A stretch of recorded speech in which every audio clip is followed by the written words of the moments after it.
નમસ્તે મિત્રો, આપનું સ્વાગત છે યુટ્યુબ ચેનલ ગ્લિમ ઓફ ગોડમાં। આપણે શ્રીમદ ભાગવતમાં ભીષ્મ પિતા દ્વારા હરિસ્તુતિ તથા દેવલોક ગમનમાં આગળ વધીએ। સુતજી બોલ્યા, ભીષ્મ કુરુક્ષેત્રમાં બાણસૈયા પર પડ્યા હતા ત્યારે ધર્મનું જ્ઞાન પ્રાપ્ત કરવાની ઈચ્છાથી યુધિષ્ઠિર એમની પાસે ગયા।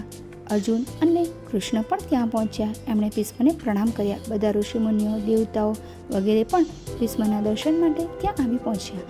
ભીષ્મે બધાનું સ્વાગત કર્યું અને આંખોમાં અશ્રુ ભરી એ પાંડવોને કહેવા લાગ્યા, તમે બધા ધર્મ તથા કૃષ્ણના આશ્રયમાં છો। યુધિષ્ઠિર, તમે શોક ન કરો। કર્મના ફળ દરેકે ભોગવવા પડે છે।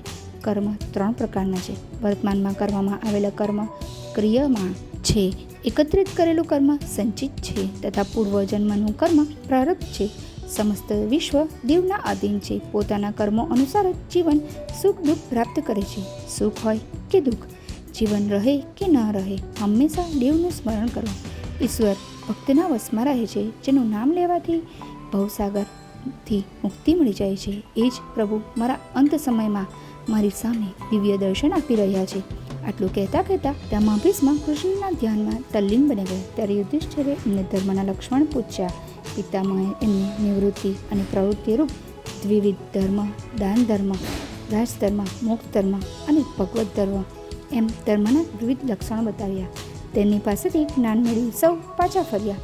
ઘણા દિવસો બાણસૈયા પર સૂતા રહ્યા બાદ ઉત્તરાયણ આવવા પર ભીષ્મજીએ કૃષ્ણની સ્તુતિ કરતાં કરતાં પોતાના પ્રાણ ત્યાગી દીધા। યુધિષ્ઠિરે એમના અંતિમ સંસ્કાર કર્યા।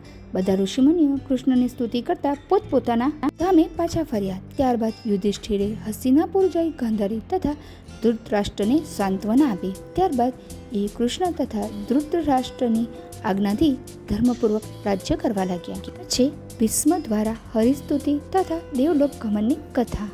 જો આપને આ વિડીયો પસંદ આવ્યો હોય તો વિડીયોને લાઈક કરજો, શેર કરજો અને મારી ચેનલને સબસ્ક્રાઈબ કરવાનું ભૂલતા નહીં।